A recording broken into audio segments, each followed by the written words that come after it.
Logo após ensinar sobre as bem-aventuranças, logo no início do Sermão do Monte, nós vemos Jesus usar uma série de expressões que são confrontadoras para os seus ouvintes, para nós também, mas para aqueles que estavam junto dele. Porque o que Jesus está fazendo é fazer uma pergunta básica: o que é que norteia a vida de vocês? O que é que baliza? O que é que dá direção à sua vida? Por isso ele diz: ouvistes o que foi dito, eu, porém, vos digo. Certa vez eu ouvi uma colocação que me chamou bastante a atenção e é muito interessante porque é muito óbvia.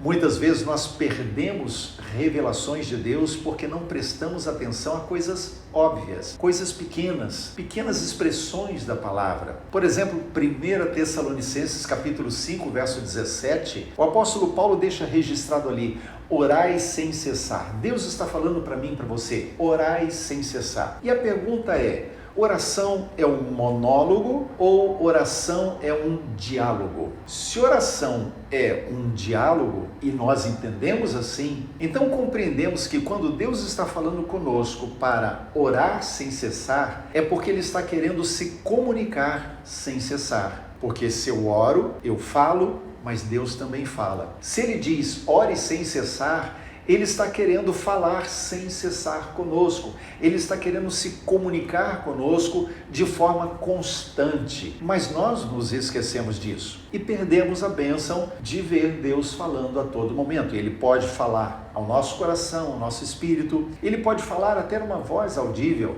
Ele pode falar através de outra pessoa, através de um acontecimento, através da Bíblia. Enfim, Deus pode usar inúmeras formas para se comunicar conosco. E nós precisamos estar atentos. Por isso a grande questão no Sermão do Monte, e principalmente naquilo que Jesus está falando, ouvistes o que foi dito, eu porém vos digo, é que Jesus nos leva a refletir sobre o que é que está de fato nos conduzindo, nos direcionando, norteando a nossa caminhada. Quando nós não prestamos atenção a isso, perdemos muito, porque perdemos o agir de Deus na nossa vida. Quando nós colocamos a nossa atenção naquilo que o Senhor diz, eu porém vos digo, então nós recebemos revelações de Deus constante, porque Deus tem muito a falar conosco. Deus deseja falar conosco ao tempo inteiro. Deus está sempre desejando se comunicar com cada um de nós.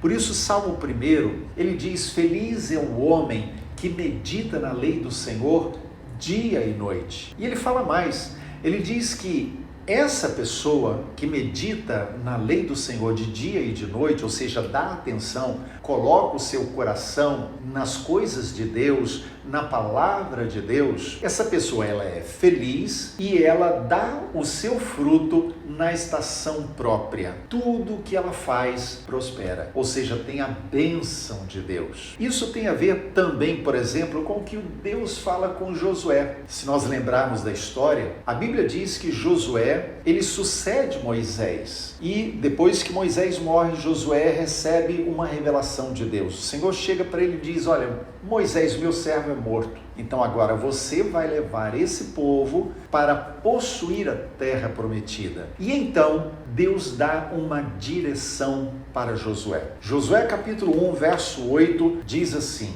não cesses de falar deste livro da lei, antes medita nele dia e noite, para que tenhas cuidado de fazer tudo quanto nele está escrito. Então farás prosperar o teu caminho e serás bem-sucedido.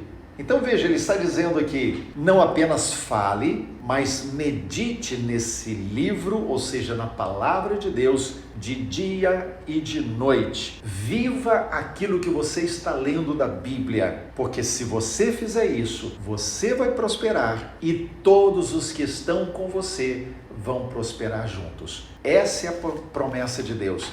A palavra de Deus é viva e ela traz vida onde ela tem espaço para atuar.